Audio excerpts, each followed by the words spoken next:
A man's worth is measured by the things he lets pass without reaction. That's Marcus Aurelius. And it hits even harder when you see how many men sabotage attraction not through what they do, but through what they can't stop doing. Tonight, we break that cycle. 7 behaviors that confident men simply do not bring into the presence of women because real confidence doesn't perform. It radiates. Watch until the final chapter. Then like, subscribe, and drop the behavior you're cutting first in the comments. Chapter 1. They don't apologize for their preferences. Confident men never shrink their personality to keep the moment smooth. They don't sand down their edges just to avoid discomfort. They don't dilute their identity in hopes that silence will mean safety. If he prefers sci-fi over football, black coffee over oat milk lattes, jazz over trap, solitude over small talk, he owns it. Not to rebel. Not to shock. But because those preferences are real. They were earned through years of lived experience, deep introspection, trial and error, failure and growth. They weren't shaped to impress anyone. They weren't filtered through an algorithm or adjusted to slide into someone else's approval stream. And here's the thing, he doesn't feel the need to cushion those preferences. He doesn't soften his tone when admitting he couldn't care less about fantasy football. He doesn't chuckle nervously when admitting he rereads the same obscure book every January. He doesn't say, "I know it's weird," or "don't judge me," because those phrases are red flags of self-abandonment. A confident man does not beg for permission to be who he already is. He doesn't ask for validation before offering his truth. Most men don't notice how quickly they start to fold. They edit their opinions. They hide their quirks. They pretend to be low maintenance when they actually care deeply about things. They say they like her favorite show, even when they don't. They say they agree with her opinion, even when it doesn't sit right. Why? Because they've convinced themselves that alignment equals acceptance. That sameness equals connection. But alignment based on performance is just a mask waiting to slip. The moment he finally lets his real taste show, the bond begins to erode because she never connected with him. She connected with the script. That's not attraction. That's auditioning. And auditions always end. The Stoics never twisted themselves to fit the room. They didn't check the temperature before speaking. They stood in their values, calmly, clearly. Marcus Aurelius wrote in private and let the empire catch up later. Epictetus spoke bluntly from a slave's scars and never sweetened the truth for convenience. They didn't live to be palatable. They lived to be anchored. And that's what real confidence is, knowing your values so well that you no longer feel the impulse to disguise them. Likewise, a confident man doesn't apologize for the parts of himself that aren't trendy, easy, or instantly understood. He doesn't overshare them. He doesn't weaponize them. He just lives them. He speaks about what he loves without apology. And if someone doesn't get it, he doesn't chase comprehension. He doesn't repackage his essence to win acceptance. He lets people meet him where he is. And here's the paradox, that quiet certainty is magnetic. Because women aren't drawn to men who blend into the background. They're drawn to men who know where they stand, what they like, and what doesn't move them. Defined taste is attractive. Clear convictions are powerful. Boundaries, standards, quirks, when expressed with calm, steady energy, become a kind of rhythm that the right people tune into. Confidence doesn't have to be loud. But it is always specific. This doesn't mean you walk in with a list of niche interests hoping to dominate the room. It doesn't mean you project your preferences like armor. That's insecurity wearing the mask of confidence. The real move is presence without apology. Calm expression. Quiet ownership. Not seeking agreement. Not asking for praise. Simply offering who you are and letting alignment do its work. And alignment does work. When you express your truth cleanly, directly, and without editing, the right people lean in. They recognize the signal. You don't have to sell them. You don't have to persuade them. You just are, and they self-select. They either step forward or they step away. And you? You let them. Because you know that if someone only accepts you after you've edited, adjusted, and softened yourself to fit their mold, they've never accepted you. They've accepted a curated version that you now have to maintain. And that maintenance will kill your spirit. The relationship built on adaptation is a slow suffocation. The connection built on truth breathes freely. So stop polishing your personality to slide into someone else's story. Stop shrinking your preferences into something more digestible. Stop fearing the moment where someone says, "That's not my thing." Because if she doesn't match your rhythm, that's not a rejection. That's redirection. That's a signal to move toward someone who does. Let your full self stand. Let your taste and conviction carve space in the room. Let your preferences be clear and not to impress, but to filter. Let the right ones recognize the music. Any approval you gain by hiding your preferences isn't real.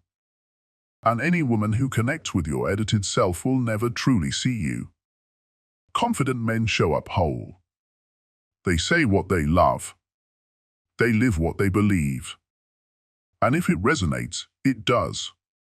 If not, they don't twist, they let it pass. Because losing someone who doesn't fit isn't failure. It's freedom. It's space, cleared for someone who sees the real you and chooses it anyway. Chapter 2, they don't focus on impressing, they focus on connecting. The insecure man enters a room with a silent burden, the belief that he must earn attention. So he performs. He brings a mental slideshow of highlights, stories about his job, his car, his gym PRS, the boutique restaurant he just found in the arts district. He peppers the conversation with name drops and subtle status checks. He thinks if he shares enough impressive facts, she'll feel something, respect, curiosity, desire. But what she actually feels is the transaction, "Here's what I've done, please like me for it." That's not confidence. That's hunger in a suit. The confident man walks indifferently. He doesn't treat conversation like an audition. He's not trying to fill the room with sparkle. He walks in with curiosity, not credentials. His posture says, "I don't need you to think I'm extraordinary. I just want to know who you are, and if there's resonance, I'll stay." That shift, from proving to exploring, changes the entire atmosphere. The insecure man reaches for admiration. The confident man offers attention. And that switch makes him magnetic, not because he's demanding the spotlight, but because he's the only one not chasing it. He listens without waiting for his turn to talk. He asks questions that go just one layer deeper. "Why do you love that?" instead of "Oh cool, me too." He sees nuance. He notices that she paused when mentioning her job, and he checks in. "You hesitated there, do you not like it?" He listens for subtext. He picks up on energy. He hears what's said and what's held back. That presence, that patience, it makes him unforgettable. Because in a world of men trying to be interesting, the one who's genuinely interested becomes rare. And women feel the difference instantly. One man is performing. The other is present. One man is trying to sell himself. The other is trying to meet someone real. The Stoics valued this level of attention. They believed in logos, a rational discourse that was more about depth and dominance. They didn't believe in loudness. They believed in listening. They knew that connection is found not in how impressive you sound, but in how fully you show up. Trying to impress is noise. Trying to connect is signal. The confident man isn't afraid of silence. He's not afraid of a moment that doesn't dazzle. He understands that intimacy isn't built by highlight reels, it's built by presence. He knows that if he makes you feel seen, you'll remember that moment more than anything he could have said about his accomplishments. And that's the real paradox. The man who doesn't try to be impressive becomes the most impressive. Because everything he offers comes from a place of wholeness, not performance. He doesn't need a script. He doesn't need applause. He's not here for validation, he's here for truth. This doesn't mean he hides his accomplishments. He just doesn't lead with them. He lets them show up naturally when relevant. If they never do, he doesn't mind. Because he knows that the right people will feel his energy without needing his resume. He measures a good conversation not by how much he got to say, but by how much he got to learn. He doesn't walk away thinking, "Did she like me?" He walks away asking, "Did I like what I saw in her?" And here's what's wild. That presence makes her feel more seen, more understood, more drawn in than any well-rehearsed story ever could. So the next time you walk into a room, don't lead with what you've done. Lead with who you are. Leave the highlight reel in your back pocket. Ask a real question. Make space. Pay attention. And see who steps into it. Confidence isn't a performance. It's permission. And the man who gives it, without needing to take anything in return, is the one she remembers. Chapter 3. They don't overcompensate. Confidence is quiet. Always has been. It doesn't perform. It doesn't flex. It doesn't walk in flashing credentials like a parade float. That's why the confident man doesn't lead with logos, brand names, or salary brackets. He doesn't open a conversation with the model of his car or which podcast he was just featured on. He doesn't lace his sentences with humble brags or name drops dressed up as casual references. Because confidence doesn't need to be seen. It only needs to be felt. A man who overcompensates is simply a man who doesn't believe his presence alone is enough. So he decorates it. He builds noise around him to distract from the silence within. He drops names like loose change, hoping someone picks them up. He weaponizes his resume like it's armor. He curates anecdotes not to share value, but to bait validation. His energy might seem effortless, but if you listen closely, it's rehearsed. His charm is often manicured. His laughter just a beat too loud. And when the compliments stop or the room stops orbiting him, you can almost see it. His posture shrinks, his tone changes. Because without admiration, he feels invisible. Overcompensation always hides lack. It's the echo of insecurity disguised as ambition. He's hoping you won't notice the crack in his foundation if he keeps stacking awards on top of it. The Stoic man lives by a different principle. He doesn't over-declare because he doesn't need to convince you. He doesn't inflate his identity to fit the room. He would rather be underestimated and let time speak than oversell and disappoint.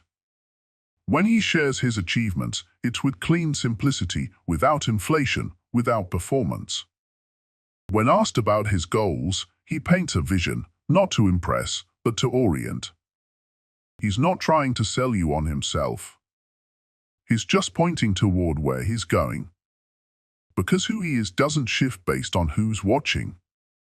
The confident man knows that true recognition arrives when you stop chasing it. He lets his discipline, his consistency, and his energy whisper for him. Because those who matter, those with depth, see through volume. They're not moved by flash. They're drawn to congruence. That's what confidence is, internal and external alignment. When your words match your posture and your energy matches your intent, people lean in. Not because you're loud, but because you're clear. There's no performance, no tension, no baiting, just real presence. You'll see this clarity in subtle moments. He doesn't race to be the funniest, the smartest, or the most alpha in the room. He listens more than he speaks. He asks better questions. He moves at his own tempo. And when the time comes for him to speak, he doesn't overreach. He tells the truth. He lets it land. If it resonates, good. If not, he doesn't grip. He simply returns to his path. That's the thing about confident men. They are comfortable being misunderstood. They don't panic when people don't get it. They know the right people will, in time. And the wrong ones? They're not part of the mission anyway. This is why women feel the difference instantly. One man walks in broadcasting. The other walks in grounded. One man performs for attention. The other holds attention by not needing it. That stillness creates space. That calm makes people feel safe. Because a man who isn't performing is a man who isn't hiding. And when a woman sees that, she knows this is someone I can trust, not because he's perfect, but because he's not trying to sell her on a version of himself that doesn't exist. Overcompensation is noise. Confidence is signal. And signal only carries when you stop trying to force it. So the next time you're tempted to over-explain, to impress, to inflate, pause. Ask yourself a better question: am I trying to be seen, or am I already standing in who I am? The man who is enough doesn't ask to be believed. He simply speaks and lets the world adjust. Let your stillness speak. Let your truth land. Let your presence do the talking. Because when it's real, it always does. Chapter 4. They don't feel the need to fill every silence. When a man is insecure, silence feels like failure. It feels like an awkward pause that must be rescued.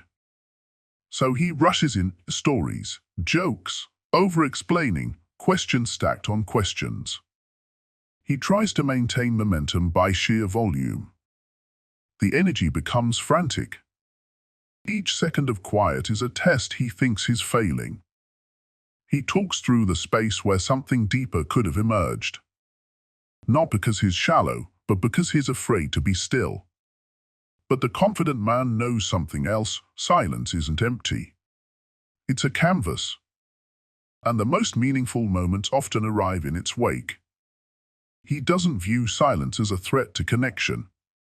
He understands that in real presence, not everything needs narration. Not every moment demands a punchline. He knows that when two people are truly grounded, stillness speaks its own language. A language beyond charm. Beyond performance. A kind of intimacy that doesn't require constant construction. The Stoics prized this kind of restraint. They saw measured speech not as passivity, but as proof of internal power. Seneca wrote that nothing reveals the soul more than how a man speaks, and just as importantly, when he doesn't. A man who can sit across from someone and say nothing, without fidgeting or folding, is a man who commands respect without effort. He doesn't need noise to prove value. His silence doesn't say, "I don't know what to say." It says, "I'm fully here, and I trust the moment to unfold." Silence, in his presence, doesn't tighten the air. It opens it. This is why women gravitate toward men who don't rush to fill every gap. They sense, at a visceral level, that those men are rooted. That they aren't performing. That they aren't afraid to be observed. A confident man doesn't crack under the weight of quiet. He uses it.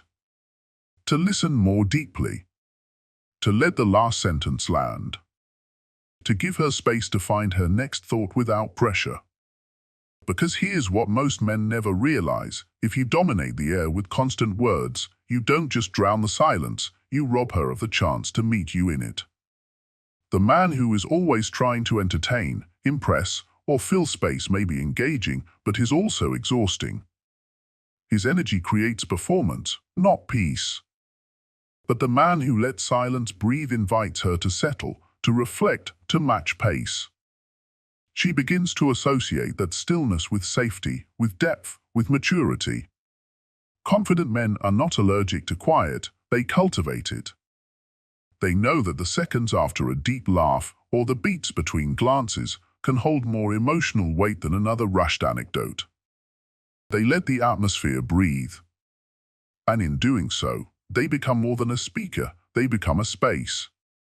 When she sits across from him and he allows a pause to stretch without apology, she feels something rare, the absence of pressure. He's not performing. He's not trying to win. He's simply there. Listening. Observing. Letting her unfold at her own rhythm. That is powerful. That is rare. And that is unforgettable. True confidence isn't about what you can say. It's about what you don't need to say. The ability to rest in stillness without shrinking or scrambling reveals a kind of self-trust that's immune to validation. A kind of masculinity that's anchored, not broadcasted. So the next time you're on a date, in a conversation, in a car ride, practice the pause. Let it stretch. Let it settle. Don't reach for filler. Let her step into the space if she wants to. If she does, you'll hear her with more depth.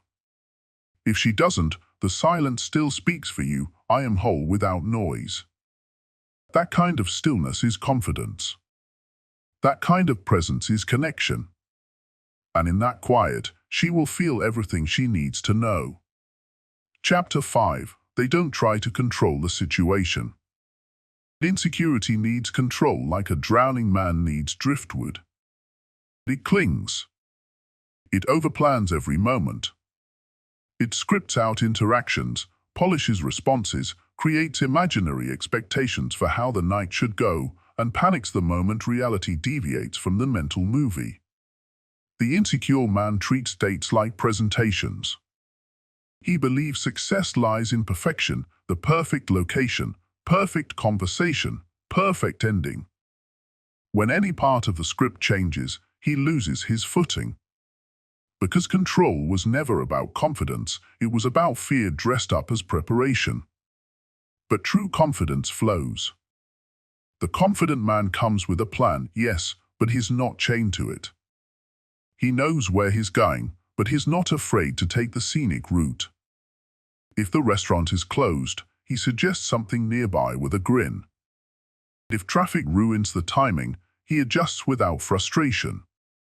If she's not vibing with the conversation, he pivots. He listens to the moment instead of talking over it. He doesn't force outcomes. He responds to energy in real time. This flexibility is not passive. It's presence. It's the kind of masculine steadiness that makes people around him relax, because he's not trying to bend the moment into something it refuses to be. He knows that pressure suffocates connection. That's why confident men don't need a night to go perfectly, they just need to show up authentically and lead from where they are. It's not a performance. It's a process. A dance. Women feel this almost instantly. They can tell when a man is attached to an outcome, when he's gripping the evening by the throat, trying to control every beat to validate himself. And they can feel when he's relaxed. When he trusts the moment. When he's grounded enough to let things unfold. The difference isn't subtle. It's felt in his tone, his body language, the way he responds to delays, detours, discomfort. A man who can remain steady while plans shift is a man who feels safe.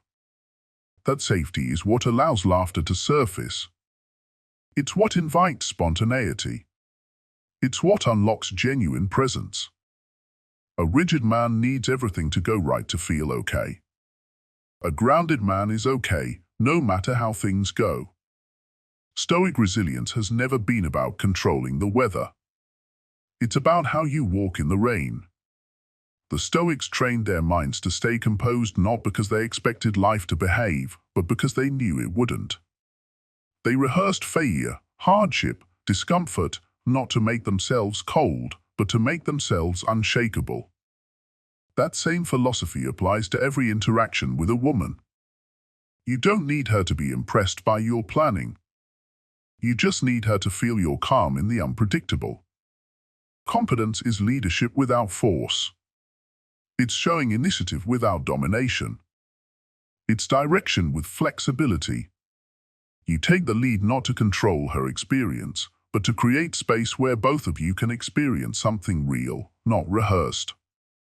When she senses that, she relaxes. Her defenses soften.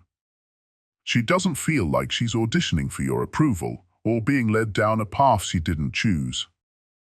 She feels like she's being invited into a moment, not dragged through one. The most magnetic men are the ones who can stay present when the evening goes sideways. When the reservation's gone, when the rain starts early, when the energy dips, they don't flinch. They improvise. They make it work. They turn mishaps into memories. Why? Because they're not looking to win the moment. They're looking to live in it. That kind of presence is unforgettable. And here's the paradox: the less you try to control, the more control you actually have. Not over her, not over the world, but over yourself. And self-control, expressed calmly, clearly, and with kindness, is one of the most attractive forces a man can generate. It says, I'm not here to force the moment. I'm here to meet it. So stop thinking about the perfect line. Stop obsessing over whether she'll be impressed. Stop measuring the night by the outcome. Confidence is not about precision, it's about posture. It's not about the script, it's about presence. Don't try to make her feel something. Feel it yourself. Let her join you there if she wants to. That's real leadership.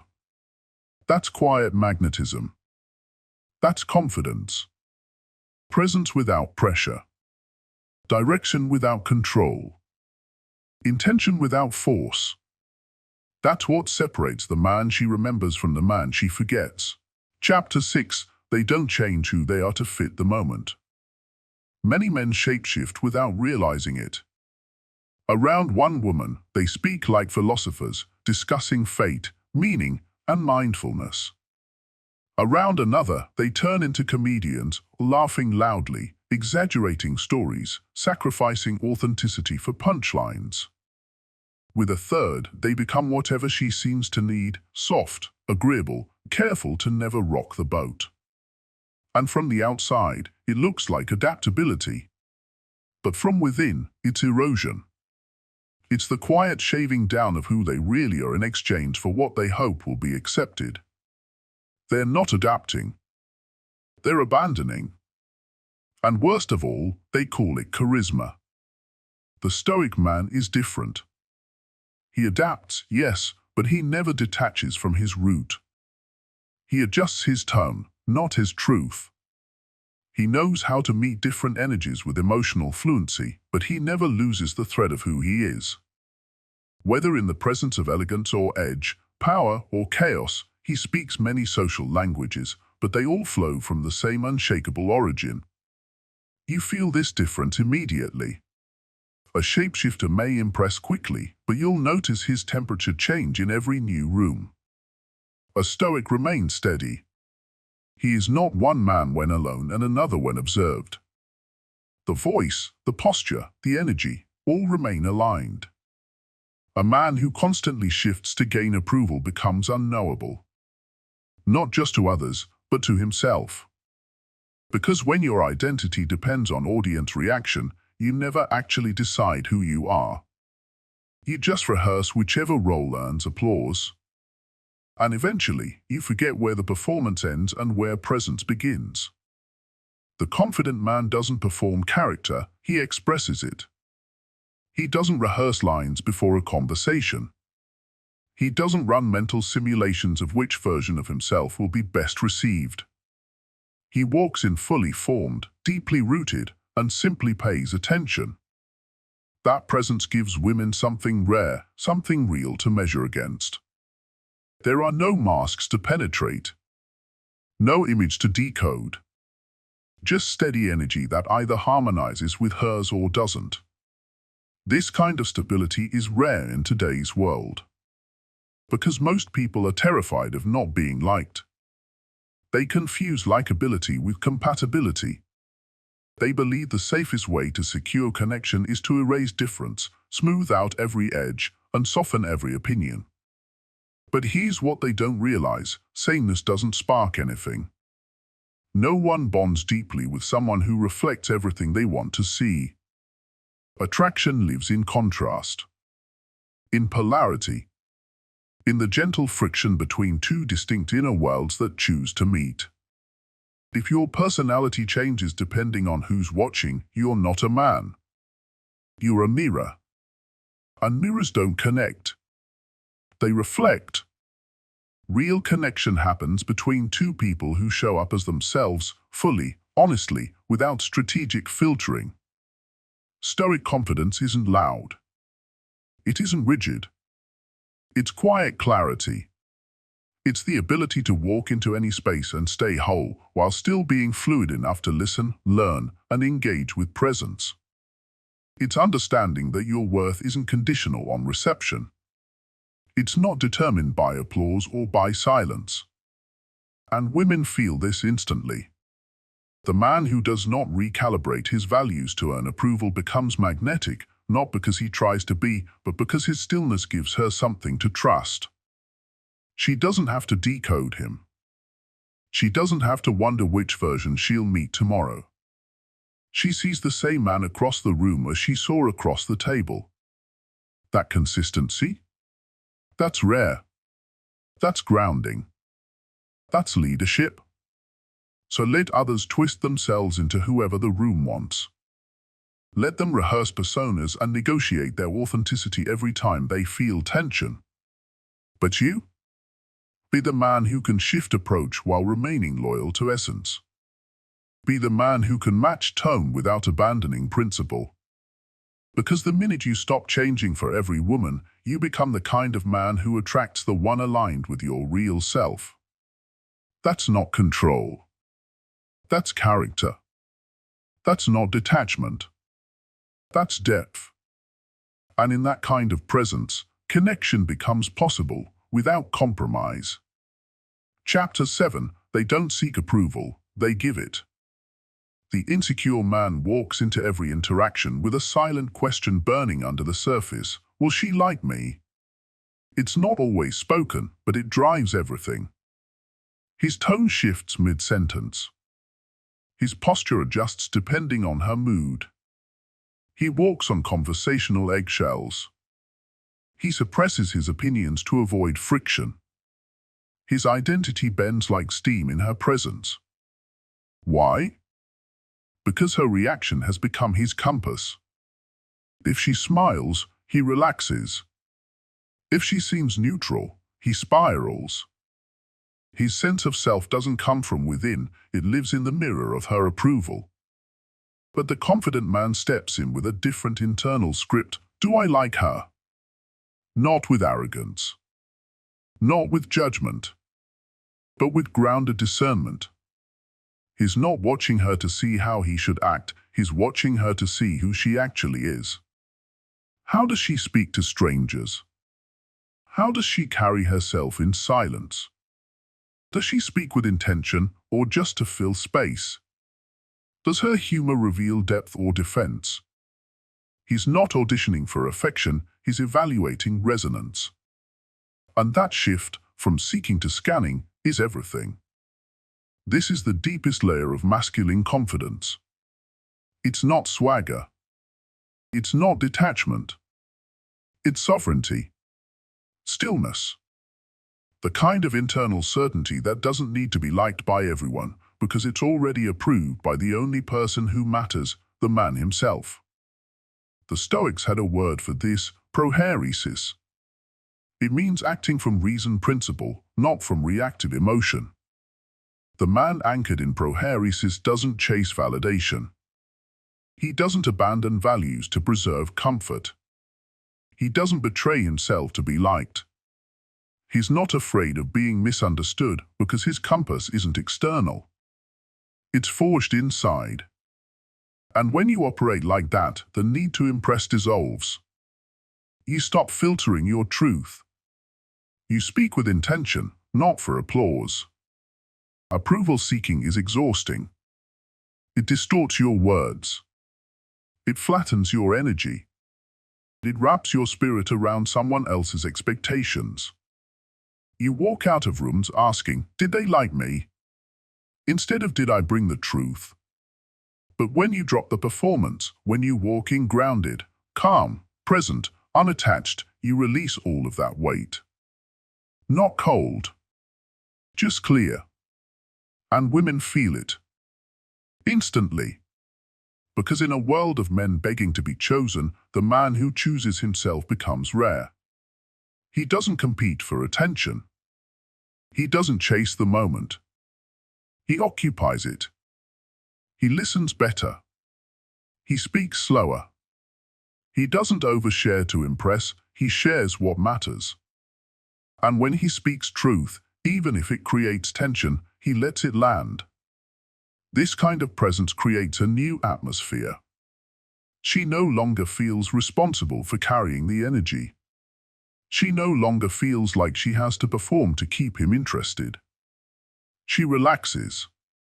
She becomes more herself. Because she senses she's with a man who doesn't need her to approve of him to feel whole. He's not trying to win her over. He's watching to see if she naturally belongs in the life he's already building. That doesn't mean he's judging her. It doesn't mean he postures. It means he understands discernment. That alignment matters. That energy must match. That who you bring into your life either strengthens or scatters your trajectory. He's not desperate for a yes, he's waiting for the right yes. And here's the paradox, that patience, that sovereignty, the detachment from outcome, it's magnetic. It makes you feel like the grounded center of the room, not the performer bouncing between spotlights. People come to test your center not because you're loud, but because your stillness makes them curious. It feels like safety in a world full of noise. Women aren't drawn to men who crave to be chosen. They're drawn to men who already chose themselves, and then choose others slowly, carefully, with attention, not with appetite. That's not detachment. That's mastery. That's presence. So the next time you're in her space, slow down. Drop the question, am I impressing her? And ask the better one, am I seeing her clearly? Is she aligned with the life you're building? The man you're becoming? The piece you've earned? If not, then let the moment be pleasant and let it pass. You're not here to chase butterflies. You're here to cultivate gardens. Confident men don't seek approval. They extend attention.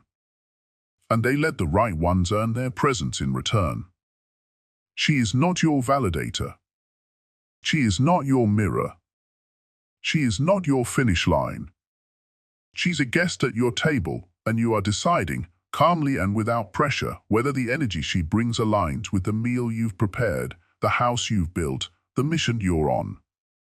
That one shift, from needing to be chosen to choosing with clarity, separates the men who chase from the men who attract. It silences the noise. It amplifies the signal. Because when you stop reaching, gravity begins. And real connection, quiet, mutual, unforced, finally has a place to land. A lion does not need to announce he's a lion.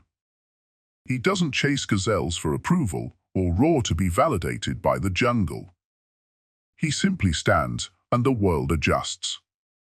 That's what confident men do around women. They don't scramble, perform, or pretend. They hold frame. They lead with presence, not pressure. They stay rooted in who they are and let others meet them there. If you saw yourself in even one of these chapters, take it as fuel, not shame. Growth begins not when you're perfect, but when you stop repeating what weakens you. Comment below which habit you're dropping first. Like this episode if it gave you clarity. And subscribe so every week you sharpen quietly, deliberately, without apology. She's not the prize. Your discipline is. She's not the validation. Your peace is. And when you walk in that truth, the chase ends because gravity takes over. Onward. Stoic. Always.